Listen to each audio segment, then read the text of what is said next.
일본인은 슬플 때 왜 울지 않을까? 여러분들은 우리나라의 재해 현장과 일본의 재해 현장을 비추는 뉴스를 보면서 어떤 차이를 느꼈는가? 가장 큰 차이는 눈물을 흘리는 장면이 아닐까? 자연재해나 인명피해를 입은 상황에서 구호활동과 자원봉사활동은 각국의 시스템에 따라 차이는 있을 수 있다. 하지만 같은 슬픈 상황에서의 모습은 상당한 차이를 느낄 수 있다. 우리나라에서는 재해로 가족이나 친척을 잃거나 자식을 잃은 부모가 대성통곡하는 모습을 쉽게 볼 수 있다. 인간으로서 슬픈 감정을 주체하지 못하는 것은 당연한 행동일 것이다. 그러나 일본은 재해에서 가족을 잃었다고 하더라도 대성통곡하는 모습을 보기 어렵다. 대부분은 냉정하리만큼 침착하게 행동한다. 일본인은 슬픔을 속으로 삼킨다고 한다. 슬프지만 속으로 삼키고 겉으로 눈물을 보이지 않는다. 일본 장례식장에서도 대성통곡보다는 눈물을 삼키고 고인과의 인연과 추억을 회상하며 조용히 보낸다.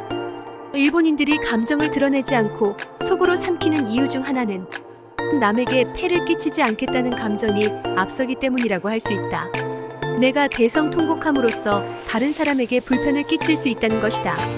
직접 피해를 주지 않더라도 신경을 쓰는 것만으로도 폐를 끼친 것으로 간주한다. 우리나라 사람이 IS의 인질로 잡혔다가 처형당한 사건에서 가족들의 태도를 보더라도 한일간의 차이를 느낄 수 있다. 일본인 인질이 중동의 테러 집단인 IS에 의해 처형당했을 때 처형당한 인질의 아버지는 매스컴 앞에서 국민들과 정부에 폐를 끼쳐 죄송하다고 밝힌 것도 비슷한 맥락이다.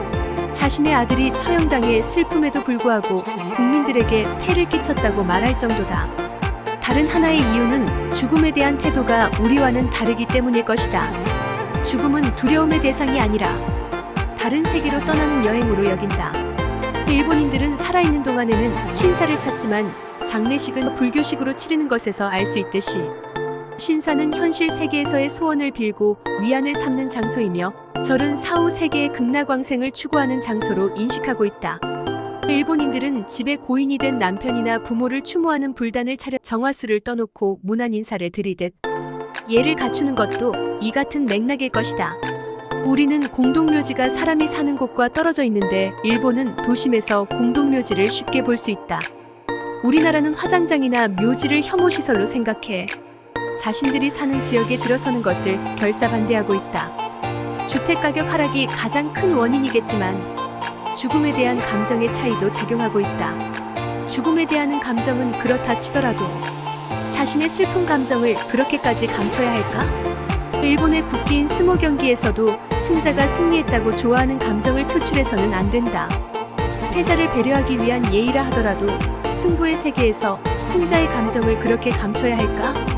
네덜란드 연구진이 각국의 눈물에 대해 연구했는데 눈물은 표현의 자유라고 정의했다고 한다.